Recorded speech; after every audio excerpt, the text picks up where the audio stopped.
DJ Holy Vogue. Yo!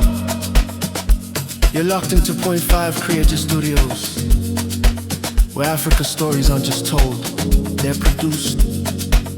News, politics, entertainment, films that move the continent. We bring the truth, the fire, the creativity. Your world, powered by African storytelling. Point 5 Creative Studios. Point 5 Creative Studios. Point 5 Creative Studios. Point 5 Creative Studios. Point 5 Creative Studios.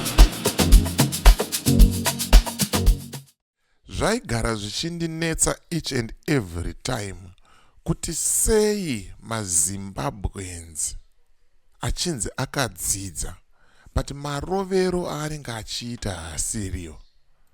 Nekuti munhu akadzidza, munhu ane pfungwa dzinonyatsoshanda, haafe akambotenda kuti magaya munhu waMwari. Haafe akamboenda kurali yeZANU-PF onogara achisapota achiti pamberi neZANU-PF. Haafe akatenda kuti ZANU-PF ichachinja yoita kuti zvinhu zvinake munyika yeZimbabwe. Ko sei zvakadaro zviri kuitika? Ndazosangana nevidhio riri kutaura kuti hanzi MaZimbabweans tingataure zvedu but hamuna kudzidza musanyeperane.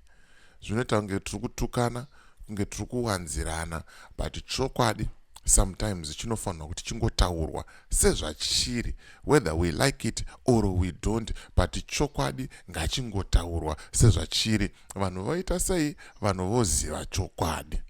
Right, Pataurwa Chokwadi chinorwadza namukoma Ganya Matope. Kuna vachazoda kufollowa mukoma Ganya Matope, enda paFacebook wongononyora kuti Ganya Matope. Vanobva vabuda ipapo wozvionerawo marovero avo avari kuita. Aiwaka ndaona zvakakodzera kuti ndiuye nethis post panapa, ndiuye nethis video panapa kuti muzvionerewo. Pamwe tingachinjewo mafungiro, pamwe tingachinjewo maitiro, pamwe tingabatsirikanewo. Tomira kubirwa mari nemaprofita enhema, tomira kunyengedzwa nemapoliticians. Because since when tichingonzi zvinhu zvichanaka? Vamwe ndo vari kutaura kuti next year vachange varipo, vachaloncha zvinhu zvine power, but time yacho yareba vachingotidyisa nyaya. Ngatiiteiwo sevanhu vakadzidza. Mukoma Ganya Matope panapa vari kutaura mashoko makuru, mashoko makukutu kuti MaZimbabweans hatina kudzidza, ngatisanyeperanai.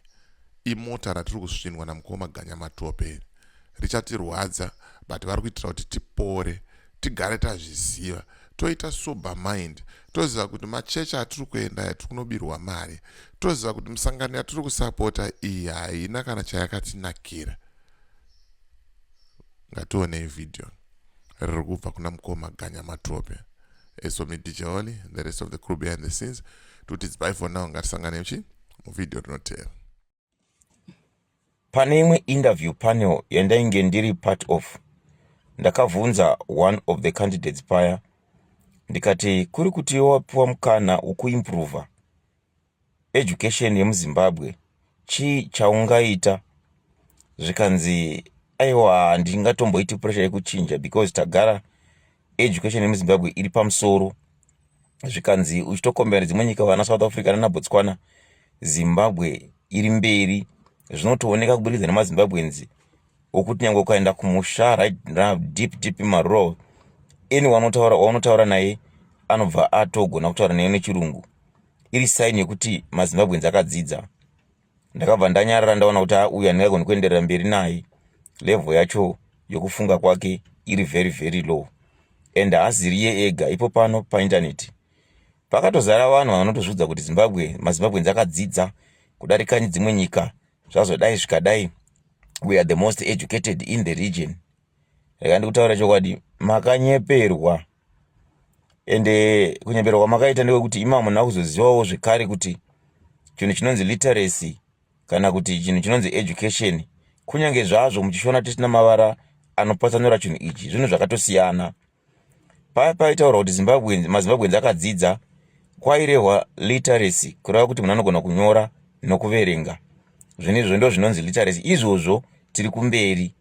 Asi kana tataura pamusoro pekudzidza kana chinonzi education chaicho, tiri close to zero.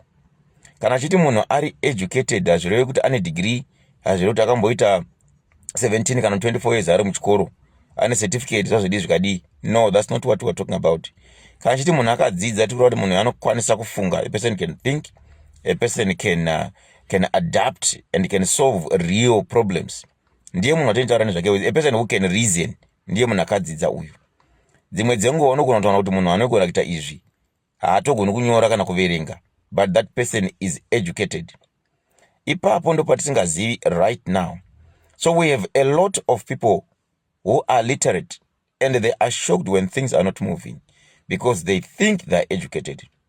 Kune munhu anenge aitoti ndine environmental engineering degree, achichema kuti mai vake kumusha uri kumwa mvura yakasviba, haana kana changagona kuita. Kune vakawanda vanofamba mumapotholes vachitsika mapotholes aya vachicomplaina, vachifungidzira kuti ibasa rehurumende badzi, iyo kuti vave nemasolutions havakwanisi. Kune tori nemunhu right now ane degree reentrepreneurship, akamirira kuti apinzwe basa nasomebody, maybe as a manager or as what. Haana kudzidza munhu iyeye. Vazhinji vedu mapharmacists, vazhinji vedu maengineers, vazhinji vedu vakasiyana-siyana vanongopedzera vamaticha. And as maticha, they can teach even university kokoko, and then they think they are achieving the highest. But chavasingazivi ndechekuti hauna kutrainerwa iwe kuti engineer so that you can teach other engineers. Ukatrainerwa to solve problems, you can't solve anything. All that you know, matheory. Kuti uye pa-execution, kuti ugonoita something chiri pa-ground, haukwanisi. Uri kudrive mapotholes, uchienda kumba kwaunogara. You cannot do anything about it. But you think kuti wakadzidza. Right now, mishonga haimo. Ninge chiri mishonga haimo mumashops medu kana muzvipatara medu. Toto importa. Asi zvataimporta zvacho izvo zvagadzirwa nemakwenzi abva kuno kwedu kunoko. Kuno kwacho tichizviti takadzidza. And mapharmacists edu nevanhu vakadaro, they end up as shop operators, till operators pharmacies, and they still think that they are educated. Tiri kumashure. Until education yedu yagona kuti munhu aadapte over aona kuti ndingaisenzesa papi, ndingai-apply papi in my own life, in my own environment, so that I can be rewarded, so that my environment can be better, ndikwanise kurarama ndiri imomo. Ndo zvinonzi munhu ari educated izvozvo. Zvese zvinana engineering, zvinana commerce, zvagara zviriko kare nakumakare kwese colonial education isati yauya. Vanhu vasingagoni kunyora, vanhu vakavaka Great Zimbabwe vanga vasinganyori, vanga vasina madiagrams avaidrowa, anga ari complicated whatsoever, vanga vasina maapplications avaisenzesa. Vanhu vaya vanga vakadzidza vaya.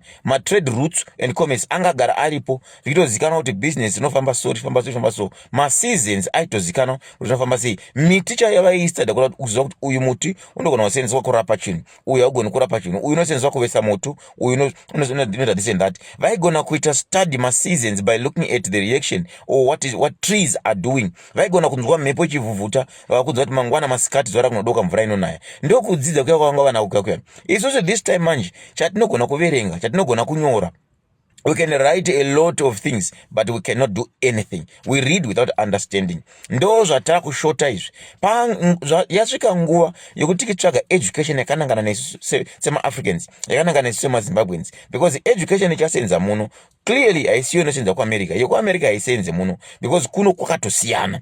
Isu kwedu education yedu inofana kuti ive ifambidzane nezvinhu zvatakapiwa naturally, zvakafanana neminerals, zvakafanana nemasango, zvakafanana nemhuka dzatiri neclimate yatinayo iyi. Education inofana kuti ifite imomo. Ndakamba kutaura pano ndikati ndakaramba kuenda kuIsrael, somebody who wanted us to go there to study the farming models in Israel. After I just did a simple YouTube search in the church, a few videos of how they do things there, I noticed that this is not for us, because what they pay millions to achieve, I have it naturally. I can keep roadrunners kupras kwangu, ndisingadzifite dzichibuda kunodya masuku ndikaita millionaire, if I am smart and if I know what to do. So I don't need to do anything to create that environment. When you give onion, I see people trying to do hydroponic whatsoever, trying to do things that are designed for climate, for deserts. So zvakadesignirwa kuti vanhu vasina ivhu, vasina mvura yakakwana, vasina this and that, ndo vanhu vanoti vaite izvozvo. Isusu kwedu kuno chatiri kushota idzidzo. Dai paita munhu anosumuka agone kudzidzisa vanhu zvinhu zvinoapply kwedu kuno, agone kudzidzisa vanhu zvinhu zvakanangana nesu. And ndichipedza, do you know kuti the richest person in history, Mansa Musa, was an African, a person who did not know how to read and write, but ndiye anga anonzina nachanyagwana ilo na vasada svika pari. That is what we need to go back to. Share video basata nasinga matope.